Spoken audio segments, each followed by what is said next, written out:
You and I both have these glasses on. We're just too cool.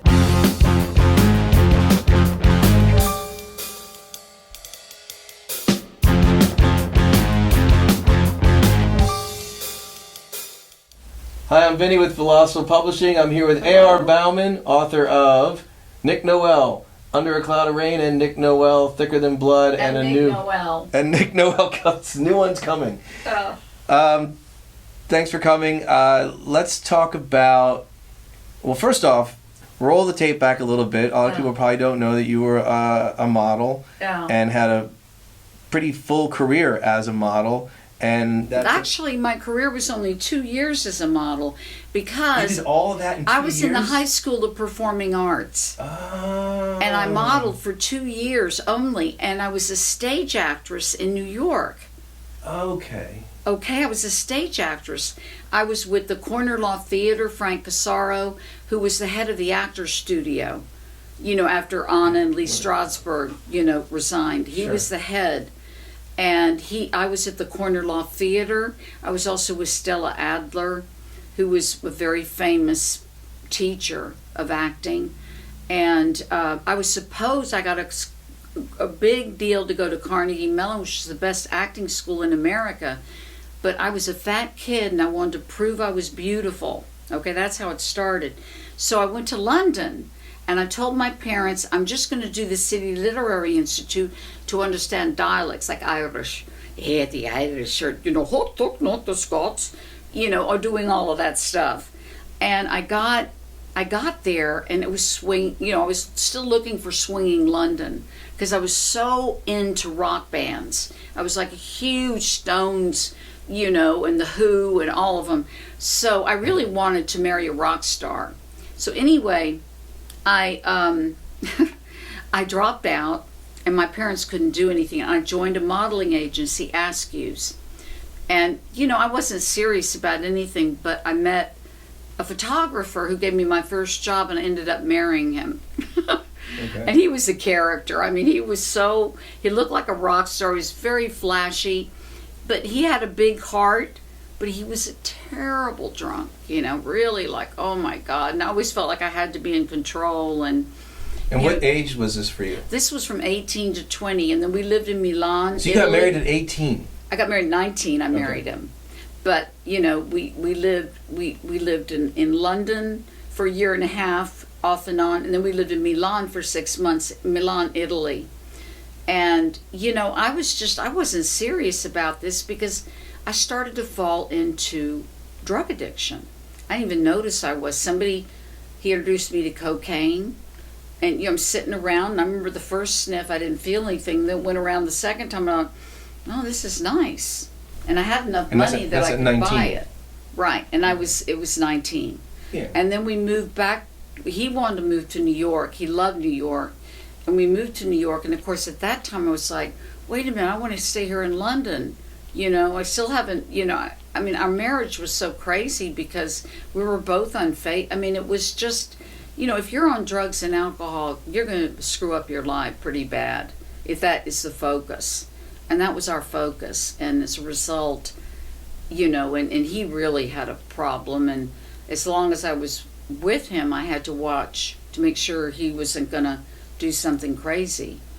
And then, we broke up when I was in New York, and so you were in Milan for a while, and then you moved to New York together. Yeah, we were in London, then we were in Milan, and then we moved to we moved back to London, and then we moved to New York, and I was there from 20 to 31.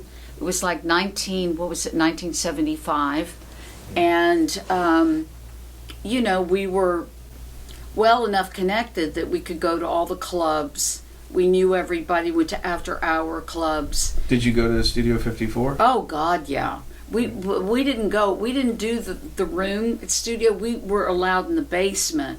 There was a certain area where people were allowed, and they had mattresses on the floor. Okay. And, people would be snorting coke down there, God knows, having sex. I mean, it was crazy. And I remember bumping into Mick Jagger down there. He came on to anything. He'd come on to anything. I mean, a dog. That guy, he's something else. But, you know, and it was just a crazy lifestyle. And then I met Harvey Keitel as an actress, and we got on immediately. This was after my divorce, and we were together a couple of years. Meanwhile, I was going to studio. I had a numerous assortment of gay friends. I got a loft downtown in Chelsea, New York. I lived in Chelsea, and I started just not having a clue because of the drugs and alcohol. I mean, everybody was doing it. People in the art scene, people in, whether they were painters, whether they were writers, whether they were actors or actresses, it just was a whole scene. And I went out for 1 year. I think when I was 22, I went to LA for a screen test, and I'm telling you, the cocaine ruled LA then. It was everywhere, and I got sicker and sicker. And then finally, at 26, I bottomed out, and I got help. I had to go to treatment, and I learned at that time something that I do today, which is if I help somebody else with the problems that I have, my eating disorder, my alcoholism addiction, if I do something for somebody else, it helps me. Because my whole life was about me, me, me. George Harrison wrote a great song, all through the day, I, me, my, I, me, my, I, me, my. And I'm just tired of I, me, mine. And that's what kept me in self-centered fear, which brought up all the damn stumbling blocks of pride, ego, jealousy, envy. And when I'm helping somebody else, I'm not into me. What am I going to get? Gimme, gimme. Because I got a big case of the gimme, gimmes. I want more and more and more and more and more, And, it really, I came back to New York. I had to spend a year away. And I really found that that's the thing that really holds me together. When today I do a thing for the elderly. I talk on the phone with them because, COVID, none of us are seeing anybody. I talk on the phone with them, and that really helps me, so much. And anyway, I met my husband, Peter Baumann, who was he basically was the beginning of electronic music. As some people may or may not know, you are married to Peter Baumann, who is Tangerine Dream. Yeah, well, he's basically a musical icon. Mm-hmm. Tangerine Dream, Mm-hmm. not to mention all his solo work. Probably we would call him one of the godfather pioneers of electronic music. Brilliant. He's brilliant. He's and it makes sense for a lot of reasons because you're both creative, and he also you could check him off the list of marrying a rock star. Done. But he is a sweet He's fabulous. man. So deep, and rich, and he's like us. He's an onion. He has the same humor that we do. He's an onion. Lots and lots of layers. Yeah. He's garlic. And I was telling you earlier, I love to listen to his new album, especially while I do graphics work. We have to call it Photoshop after you, Vinnie. Vinnie gave him the new title, Photoshop. Photoshop and Illustrator. It's I'm sure Adobe would have a problem with that, but it is excellent. His music is excellent for reaching across different creative things. Like it's you could sit and actively listen to it, and then or you could use it to accompany something you're doing creative. So you met Peter after you got sober. I met him. My friend Barbara I invested in her Tex-Mex restaurant, and her husband Bob produced Peter's album in New York, Strangers in the Night. Okay. And that's how I met them. And I had a tiny part in the movie The Cotton Club, the Francis Ford Coppola film. And I had some of the cast over at my loft for a goodbye party, and Barbara says, well, why don't you come to the party? So he came, and that was it. It's like, I thought, well, I'm not spending the night with him on my first night. I'm sober today. I'm going to be really good. Well, I said, we'll just sleep together. And then, of course, you know what I mean? Energy is energy. Energy's energy. And we were just connected. We were connected. It's the same thing with my wife. It was literally, it was instantaneous. Yeah. And then it's, 30 years later. Yeah, right. You know, you have the same experience. It's bizarre. And you love Jackie the way I love Peter. Absolutely. We have such a deep connection. We're so lucky, and I wish for everyone that they could have that soulmate. Well, that's the other thing too. We have to always remember, both of us, because you and I are extremely critical of ourselves and hard on ourselves. Oh, yeah. That it's easy to look at somebody else who's done this, and this, right. or I've sold this many books, or made this many, and then, good example, like someone like Eric Clapton. Sure. You say, "Oh, Eric, I wish I could be Eric Clapton." Yeah. Well, but okay, you trade places with Eric Clapton, then you have to deal with all the divorces. Oh, Jesus. Your baby falling out the window. I mean, do you want that, or do you want, and so if you get to pick the life that you have, you go, okay, I'd rather have it this way with this great person. That's what I want to be, and I want to be a great human being. What I want to be is a great human being. That's what I strive for today at 65. What I strive for when I was 18, the ambition I had more ambition than talent. I was really talented, but I didn't use my talent. I was more ambitious. Well, what am I going to get, Mai came in and ruined it all. I don't know if I think we're similar in that way. I don't know if I had. I think you could. I love that. Oh, come on! You have tons of talent. No, it's also. I think I have more. I think it's. I don't have that natural talent like certain people just are. Oh, come on, you do. No, I have everything I could do. I have to work hard. But I had to work really hard. I know, but you do so much. But it was all hard work. Some people just, you put them in front of something, and all of a sudden they can just do it. But you're right. It's that there's something that says, I want to do this, or I have something to say, or whatever, and then you have to make it happen. So well, there's plenty of people with no talent that are doing just fine. Oh, I know. Just I fine. know. Well, I always thought I'd write the great American novel. It's still in the back of my mind because I did 2 films. One was screened in the Modern Museum of Art. I wrote it and I produced it with a guy from New York Film School. Mm-hmm. And it won all the awards here. It won a second award in the Mobile Awards, and it was screened in MoMA in New York.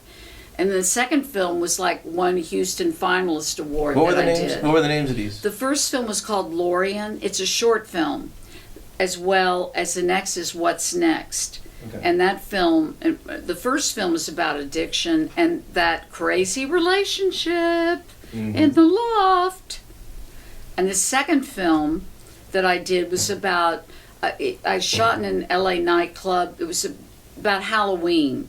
And everybody's all dressed up, and in the midst of these 6 people together, one of them says, "Well, I have AIDS." I mean, it's dated today, but I did it in 1990, and you see the whole thing fall apart. But it was my favorite script that I wrote because you just have all these different characters saying something like, one was some big drug addict, but he was a Hollywood columnist, and he's pretending he's so much. He goes, you mean those things for the Hollywood Reporter? And then he goes, what? Just imagine. All we are, these tiny little atoms floating around in space. But where do they come from? And she goes, I don't want to hear it. So you have these different people. And then this guy says, I've got AIDS. And the whole thing switches. His partner freaks out, runs out. Anyway. And well, it's a splash of cold water. Yeah, it's bittersweet. Yeah, it's comedy, and basically most of my stuff is bittersweet when I write, that way. Well, you've got it's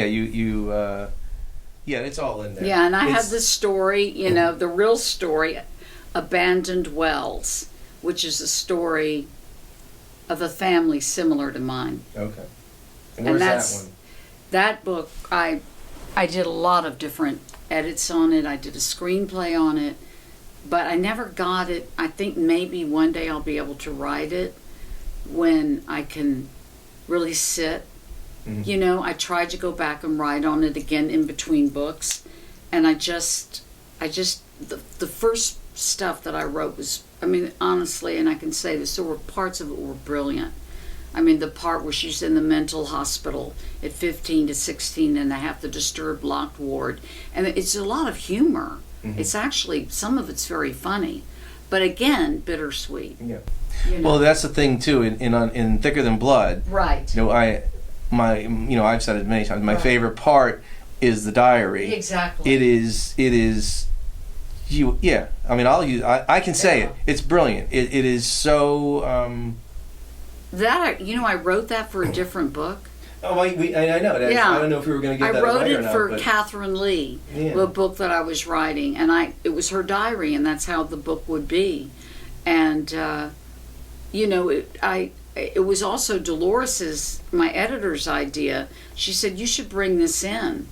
And I thought, yeah. And then I wrote it in there. Let's point to that. Dolores DeLuce. Yeah, she helped me with my second book. She was a great editor. We'll throw her book up on the screen. She's a wild Hollywood icon. Hollywood fag hag. She's a kick in the head. And you can't help but love her because she's herself, again, a New Yorker that shoots straight from the hip. Whatever the hell you think, she is real. She's going to fart. She's going to burp. She doesn't give a damn. Yeah, she's fun. We love Dolores. Yeah. And she's great. Yeah. But so she sort of said, let's get that in there. It was her idea to put it together. But I thought of it too. I thought, where am I going to do this? Because I'm not writing this story anymore. Where am I going to do Catherine? Because I loved Catherine. Well, the other thing too is that this is something that a lot of artists do. Yeah. They have multiple projects going at the same time. Right. And because you have more than one idea at the same time. And so they all kind of they're like sliders on a mixer. You're like, well, let's call that, and eventually, okay, that one's done, and they all come up. And sometimes they merge and splinter off, and some are hard to work on. Right. So when you talk about stuff of your family and things like that, they take a lot out of you to work on. You at the end of the day, you felt like you just gave birth, like you just it's emotionally draining. And my sister said to me when I was down for the book signing in Houston, she invites me to the club, and I love my sister Besh, but she's sort of the matriarch of our family. She's the oldest of the 5 kids. Anyway, Beth looked at me and she said, Allison, are you still writing that book about... And I said, you mean about the family? And I said, well, I haven't thought about it. Are you going to do it? Well, I haven't thought about it. Does she want you to do it? No. Can't you tell? She didn't want me to do it. Well, that's the thing. And then I get guilty, and I want to be honorable, but I write from my gut. Maybe I need to write it. I think it's the strongest things come from the truth. Yeah. The songwriting that I feel is some of the most shallow is when people are trying to portray themselves as something they're not, and to me it's very transparent. Exactly. That's where a lot of rap, right. that I have all this money in my car and all that. It's like, no, you don't. And who gives a shit? Right, exactly. We're past that. Yeah. That stage is over, where people are like showing how rich they are. But then you look at a band like NWA when they came out. They struck a chord with people because they were very honest. They were like, this is our reality. And it was wow. So you've done these Nick Noel books, and you've also included so much of yourself in the characters, in the stories, and my dad. And your dad. So, and you had this, let's say, colorful, rich life. Yes, yes. Is there ever going to be, not necessarily I'm not saying a tell-all book, but a book that features more it would that... be Abandoned Wells. Okay, so that is... Yeah, because all of that's her journey. And this is what I like about when you make them fictional. Right. It can be mostly true, but you can combine characters. Right, exactly. My sister thought she was in it, and I said, there's only 3 siblings in it. You know, it's not like I don't love you if I put you in, but, you know, you're mixed up. The characters are mixed up with what I want to add to them to make the story work. You know what I mean? Maybe the character on alone is not going to make my story, my version work. So some of it is untruth. Some of it is to make the story better. You know what I mean? Well, that's what we need, because and this is what I always say about combining. Even when I tell a story, like to somebody, like if I was going to tell you about a band that was here, right? I may combine two of the band members as one to not make it as confusing, or at least not make you like you don't need this extra information. I get it. And so I'll just go, oh yeah. So I had these musicians in the other gay, and the guy said this, and and then it makes more sense. And so. And maybe I've learned to do that because I've done that with characters in the books, or when someone's come to me with a book and I go, okay, you know what? We've got to combine this. I'll give you a good example. People versus Larry Flint. Yeah, I love that. Great story. That was a great story. They took all his lawyers and made them one lawyer. Yeah. And it's just so much easier. It is, yes, exactly. And so does it have to be 100% historical? It's historical enough. That's actually boring, don't you think? Right, or confusing. Diffusing. It's very confusing. Yeah. And so that's my argument for doing that. And I think, you know, if you're going to talk about, like, okay, I want to do something about my family, you can, or whatever. I think it should be a work of fiction based on reality. Of course. Charles Bukowski did that all the time. He gave himself his alter ego, Henry Chinaski, and then you can sort of manipulate the situation. Exactly. Something can go, you know, let's say, so it can go the way you want it to go. Exactly. You know. Exactly. Instead of it, you know, being, you know. And here's where it's hard for some writers. It's hard to let the ego go and make it fictional when you want to make it autobiographical. And I say this a lot of times because a lot of people come to me with their autobiographies, and I say, nobody knows who you are. Exactly. I'm sorry, but that's just the truth. And there's nothing wrong with telling your story. And if you want to tell your story, great.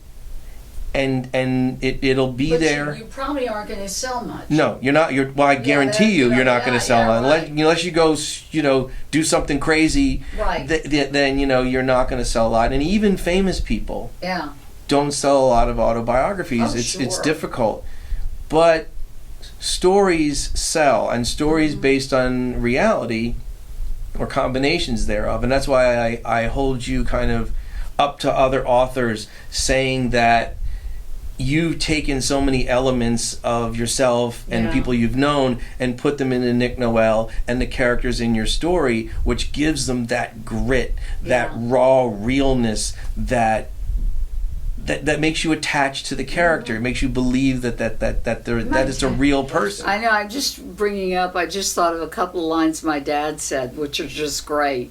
Yeah, there's no such thing as a good loser.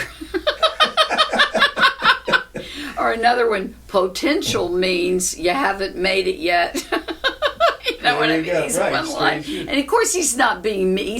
He's joking around, but. I have something, you probably don't even know that I've done this, but I've been over time working together. You've said things to me that I thought were just either funny or really compelling. You just are, you clearly have inherited that from your father, and you don't even know.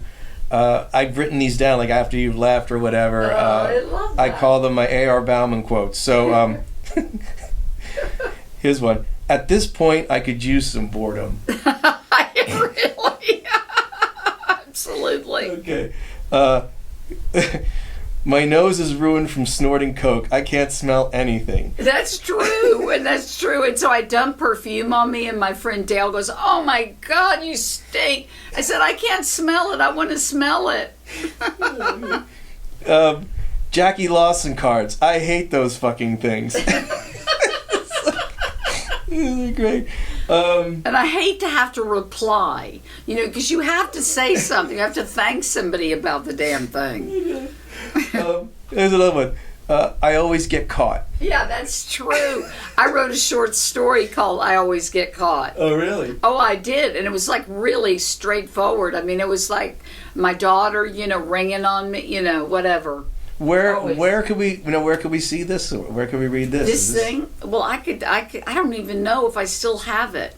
See, it was like in my old computer. I wrote it when I lived in Malibu. These are things that should be archived or available somewhere. I know. It's just... I know. That story my daughter read and said, boy, she said, Mom. That's great. I always get caught. I love this one. I'm a good actress, but a terrible liar. Yeah, it's true. Yeah, it is. I can't lie. I mean, I just start laughing. If I start to lie, or start to lie about my career, I always tried to do that, but it always sounded such bullshit when I said it. So I could never make myself look better. Well, you are a very genuine person to begin with, so I don't think it. You come from straight shooters, and you are a straight shooter. And one of the things that impressed me that I didn't realize is how many friends, acquaintances, whatever you want to call them, that you have. I mean, your Facebook, which you're not even on. I'm not even doing it. I never do social media. And when you say, "Oh God, I got to do social media," no. I mean, there are people that would kill to have as many Facebook friends as you have, and you don't even go on it. I know. You know what it is? It just, I don't know how people do that. I mean, I know if I write the new Nick Noel, I'm going to really be good this time. I wasn't good before, but I'm going to be really... No, I mean, and I swear I'm going to promote it myself. I have to be my own promoter. I mean, I realize that now. Well, it's harder and harder. Big. It's harder and harder now to do it. I mean, when and people don't realize this, that there are several thousand books now a day that come out, and how can you compete with it? The reality is you can't. So what you do is you have to carve out your own place and find that audience that likes what you provide. And I think that you start with your friends and people that know you, but cross-pollination.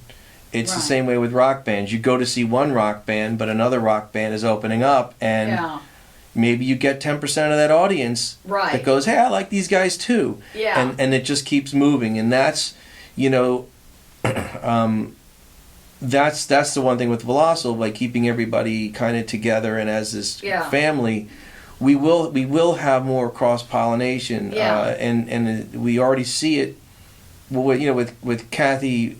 Yeah, Kathy Brown. Book. Yeah. Well, Kathy Brown, she's sort of she's got her fingers in everybody's pie in she's some. Great. Well, I mean, she edited my last book. Right. I refer everyone I can to her, and she refers everyone she can to me, because we just know that. Kathy referred through Dolores. Dolores referred me to you, but she found out about you from Kathy. There you go. And that's how I got here. Kathy may be the center of the universe. Well, Vinnie and Kathy have a long relationship, that's for sure. So I want to thank A.R. Baumann, Volossal author, great human being, and a wonderful friend, for spending time with us today. I had a ball, VC. Every time is fun, and I get closer and closer. We just get it. Yeah, you are a fascinating. You're a great playmate, and the create make. There's no denying when you are the ultimate artaholic. Thank you. When you work on stuff and the stuff is good, and you're happy with it, that's it. And the process has to be fun too. So I always say that, make sure you're enjoying the process. Don't worry about it. The process, because you don't know when the final curtain's gonna fall. Yeah, and if you're gonna sell 3 copies, so enjoy making it. If you're lucky. And that's I think what everybody on Volossal sort of, we all like people to read it, but I literally have a new guy, and I was talking about this, and he's just like, "Oh, I don't care if I sell books."